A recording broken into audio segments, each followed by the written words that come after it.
Merci beaucoup, Monsieur le Ministre. La parole est à Monsieur Stéphane Viry pour le groupe LIOT.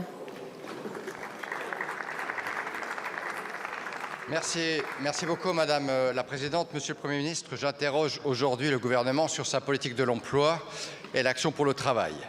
D'une part, nous avons les annonces hier de perte d'emplois, de fermeture de sites et de magasins. Nous avons un taux de chômage qui ne baisse plus et dont les prévisions laissent à penser que, hélas, le chômage va augmenter.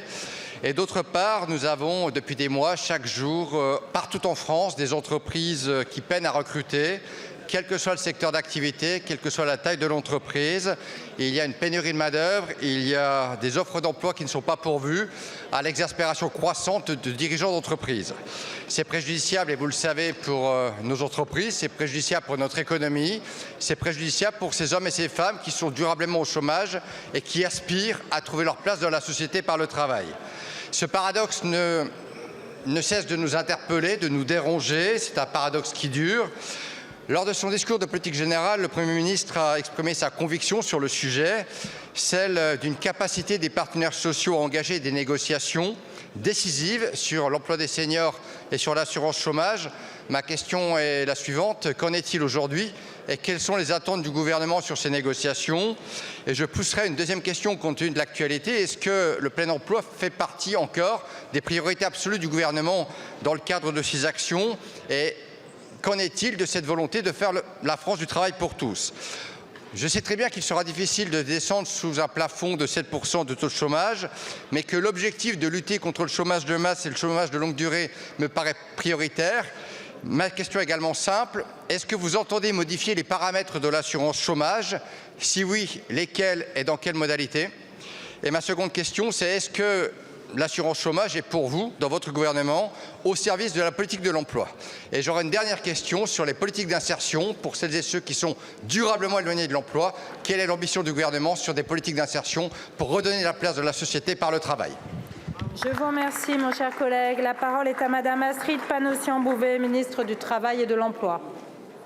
Madame la Présidente, Mesdames et Messieurs les députés, Monsieur le député Stéphane Viry, vous m'interrogez sur la politique de l'emploi. Effectivement, vous énoncez ce triple paradoxe. On a un taux de chômage aujourd'hui de 7,3% qui reste bas par rapport à ce qu'on a pu connaître.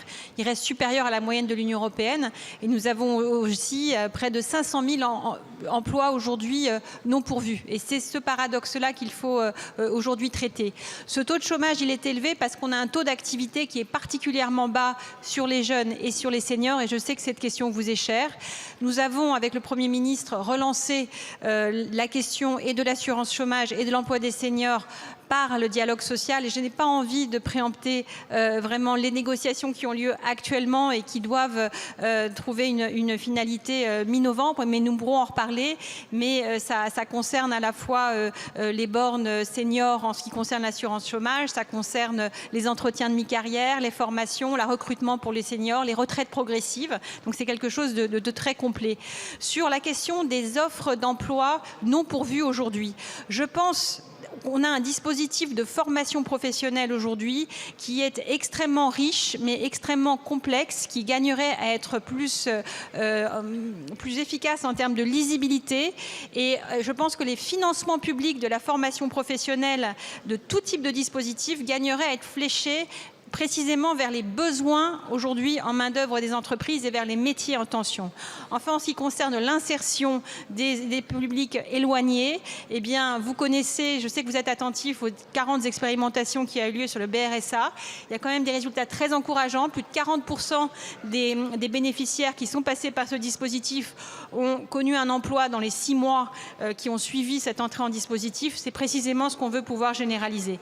Mais je serais heureuse de pouvoir discuter plus en avant des négociations seniors et assurance chômage, quand je l'espère, elles seront finalisées mi-novembre. Merci, Monsieur le député.